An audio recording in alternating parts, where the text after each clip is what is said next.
Alors, les pièges à l'oral, le mot est un peu fort. Ça fait 30 ans que je fais passer les oraux et à aucun moment j'ai eu le sentiment d'être là pour piéger quelqu'un, en aucun cas.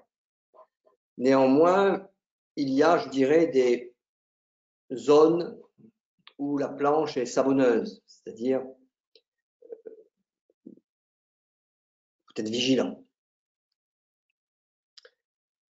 Premier point, le binôme infirmier-aide-soignant. Je vais forcément me poser la question, pourquoi vous n'avez pas choisi aide-soignant? Évidemment, pour ceux qui ne sont pas, ceux qui sont déjà aide-soignants, évidemment, cette question n'est pas posée. Donc là, il faut être, je dirais, futé pour éviter de répondre non, non, non, moi, c'est pas ce que je veux faire, parce que j'ai le bac et je suis intéressé par l'aspect technique. Cette réponse, évidemment, ne convient pas. Il y a également l'art de la répétition, c'est-à-dire que vous affirmez quelque chose. Pourquoi voulez-vous devenir infirmier? Mais écoutez, c'est un métier qui est intéressant, qui est varié, c'est véritablement quelque chose qui me tient à cœur et c'est un projet professionnel, j'ai mûrement réfléchi depuis plusieurs mois et etc., etc. Je suis en face de vous, jury. Écoutez, oui, je comprends ce que vous voulez dire, mais je ne peux pas vous recruter simplement avec ce que vous venez de me communiquer. Sont des idées communes que j'entends depuis ce matin. Donc, est-ce que vous n'avez pas autre chose à me dire? Donc, sous-entendu, vos arguments ne sont pas suffisamment pertinents. En plus, ils sont convenus, répétés, etc. Même si ce n'est pas le cas, je fais semblant.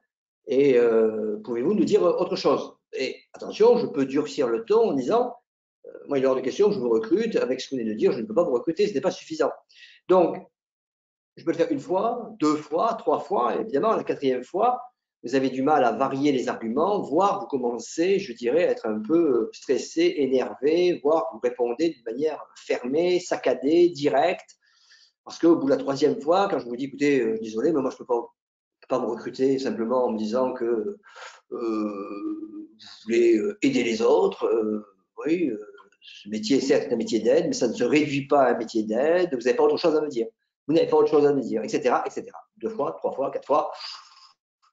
La quatrième fois, ça commence un petit peu, je dirais, à vous presser. Voilà, et puis à un moment donné, vous lâchez prise en disant, écoutez, moi, je n'ai pas autre chose à vous dire. Donc, est-ce qu'on peut parler de piège? Non, c'est évidemment des techniques qu'on utilise.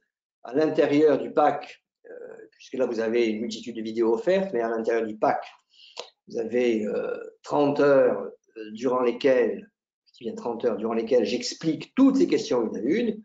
Évidemment, un homme averti en vaut deux. Le fait de réfléchir à une question avant qu'on vous la pose vous donne évidemment beaucoup plus de force, d'aplomb et de crédibilité. C'est en forgeant qu'on apprend à devenir forgeron, pardon, et évidemment, c'est en passant des entretiens que l'on réussit son concours. Il y a un côté, si vous voulez, authentique, enfin, je veux dire par là, on a envie de soigner, on a envie de soulager, d'accompagner, ça ne se commande pas, hein, parce que dans la vie, finalement, si on regarde bien autour de soi, il y a ceux qui donnent et il y a ceux qui prennent. Oui, oui, c'est une formule que j'emprunte au philosophe Michel Onfray, c'est assez simple, il y a ceux qui donnent et il y a ceux qui prennent dans la vie. Et ce métier d'infirmier, on donne de soi, c'est un métier évidemment d'aide et d'entraide, puisqu'on ne soigne jamais seul, on soigne à l'intérieur d'une équipe pluridisciplinaire constituée de ergo, kiné, etc. Voilà, alors tout cela est développé évidemment dans le pack. Vous avez la possibilité de vous y inscrire.